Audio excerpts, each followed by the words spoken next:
Hey, thanks for making it to Veterans Info Tap. I'm glad you made it. I'm here today to tell you, look, you just need to chill out. You need to take a little bit of time, take a breath, and don't stress out about your claim. Well, look, the best way to do that is to be prepared up front, or even if you're at the beginning of your claim process and you haven't had your C&P exam yet, do yourself a favor.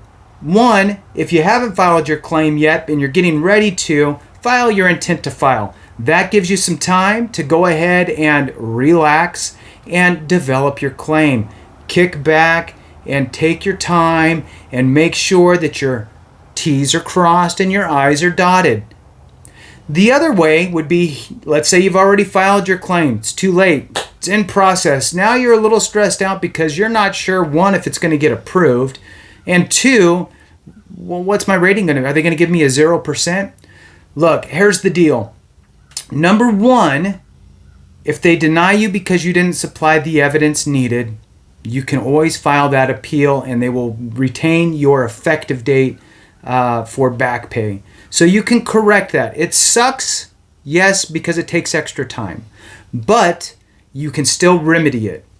The other piece is getting that correct rating. You should know exactly what your rating should be. Why? Because it's all spelled out in the schedule of ratings by the VA. The schedule of ratings is there for you to read through. You can find your specific condition and read exactly what's required for each specific rating that's allocated for that specific condition. So, for example, migraines may be 50, 30, 10, or 0. Which one are you? What are your migraines? What are they going to take you to as far as a rating is concerned? You should absolutely know where you should fall.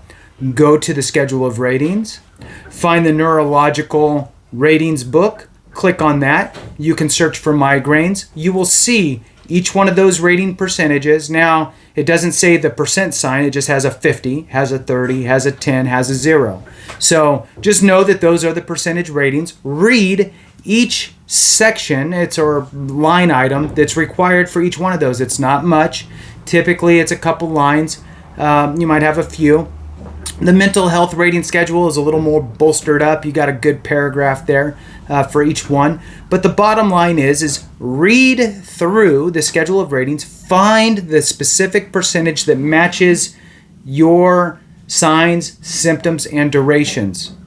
This is really important. Look, the bottom line is that nobody knows you better than you. Your doctor does not know what you're feeling, how you're feeling, all the different things that you're going through regarding your condition.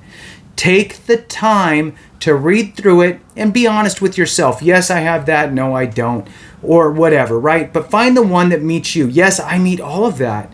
Perfect. If you meet all of that, then you should be rated at that specific condition. Rating percentage. So let's say it's a 30%. Great.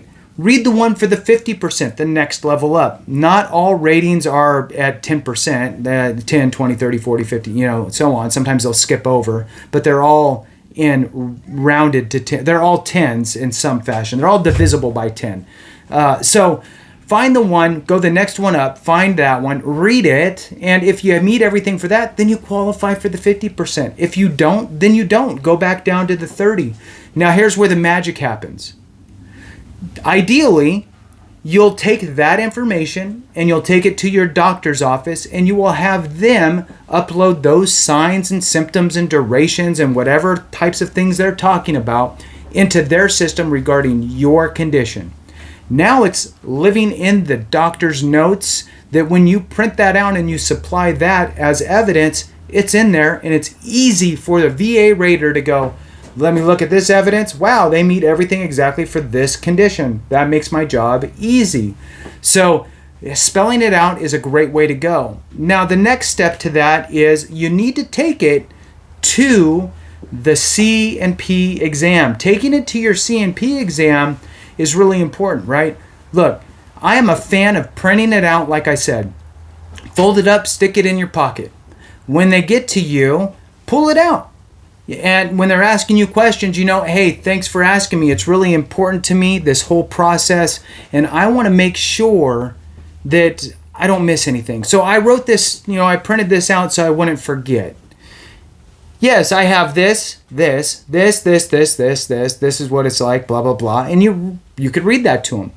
And now it's from you to them, and you've hit everything you were supposed to hit. If you miss one word, the VA may drop you down to the rating below. So you may slide from a 30% for migraines down to a 10%. That's a horrible situation to be in. So you need to make sure that you say everything. Don't leave room for them to go for guessing, right? There is no guessing.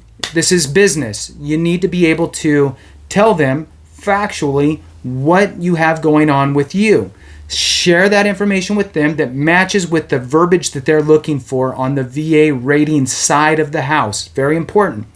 After you're done with your C&P exam, you can hand that paper to the C&P examiner and say, I'd really appreciate it if you uploaded this into your records or typed it in or something. I want to make sure that all this stuff gets put in. It's just, this is a really important time for me. Thank you so much. I really appreciate it. And off you go, right? So will they? Who knows? They may type it in.